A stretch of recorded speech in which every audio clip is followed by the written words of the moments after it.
छोटे से गांव प्रकृतिपुर के बीचों बीच एक कदीम दरख्त खड़ा था। ये एक बड़ा बरगद का दरख्त था जिसकी मजबूत जड़ें जमीन में गहरी जमी हुई थीं और उसकी शाखें आसमान की तरफ फैलकर गांव के मैदान पर एक विसिया साया डाल रही थीं। ये दरख्त कोई आम दरख्त नहीं था, ये गांव की रूह था और खुशी, गम और जश्न के बेशुमार वाक़यात का गवाह था। गांव के लोग उसे मोहब्बत से बाबा वृक्ष या उक्लमंद पुराना दरख्त कहते थे। नस्लों से प्रकृतिपुर के लोग उसके साए में जमा होते, खाना बांटते, त्योहार मनाते और अपने झगड़े हल करते।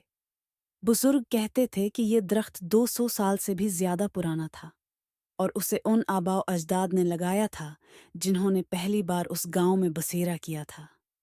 लोगों का अकीदा था कि ये दरख्त बरकतों वाला है और जो भी उसके साए में रहता है उसे हिफाजत और खुशहाली मिलती है। उसी गांव में एक नौजवान लड़का था जिसका नाम हरी था। हरी का दिल तजस्सुस से भरा हुआ था।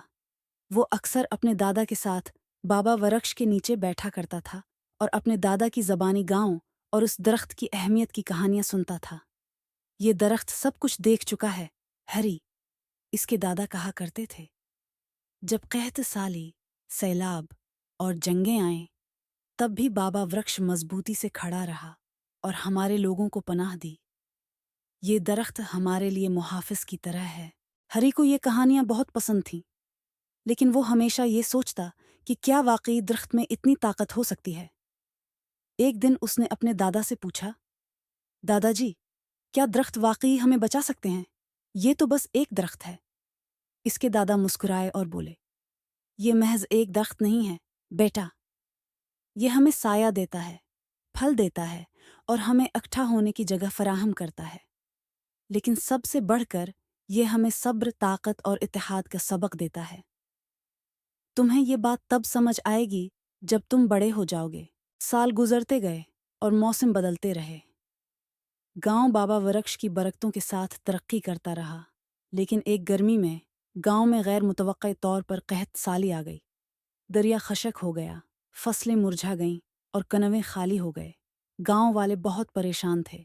पानी के बगैर इन्हें डर था कि उनके मवेशी मर जाएंगे और जल्द ही उन्हें खाने के लिए कुछ भी नहीं मिलेगा।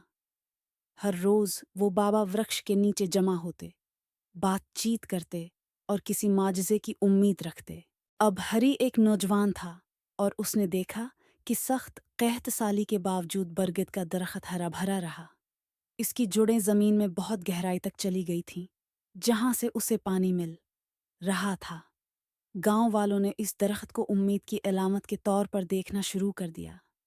अगर बाबा वृक्ष इस कहत साली में बच सकता है तो हम भी बच सकते हैं, बुजुर्ग कहा करते थे। दरख्त की उस कुव्वत से मुतासिर होकर हरी के जहन में एक ख्याल आया, क्यों ना हम भी बाबा वृक्ष की जड़ों की तरह गहरे कनवे खोदें। अगर दरख्त पानी हासिल कर सकता है तो शायद हम भी कर सकें, हरी ने कहा। गांव वाले, जो किसी हल की तलाश में थे, उसके मशूरे से मुत्तफक हो गए। हरी की रहनुमाई में उन्होंने दरख्त के करीब गहरे कनवे खोदने शुरू किए। दिनों की मेहनत के बाद उन्हें पानी मिल गया। कनवे पानी से भर गए और गांव में खुशी की लहर दौड़ गई। हरी के ख्याल की बदौलत, जो बाबा वरकश से मुतासिर था, गांव को कहत साली से बचने का रास्ता मिल गया। इस दिन से हरी को गांव का हीरो माना जाने लगा।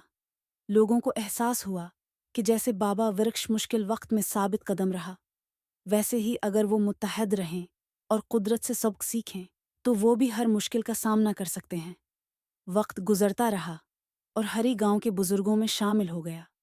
वो बाबा वृक्ष के नीचे बैठकर बच्चों को कहानियां सुनाता, बिल्कुल वैसे ही जैसे उसके दादा सुनाया करते थे। वो उन्हें वही सबक देता, सब्र, ताकत और इत्तेहाद का, जो उस कदीम दरख्त ने उसे सिखाए थे। एक दिन एक छोटे बच्चे ने हरी से वही सवाल पूछा जो उसने अपने दादा से सालों पहले किया था। दादाजी, क्या दरख्त वाकई हमें बचा सकते हैं? ये तो बस एक दरख्त है।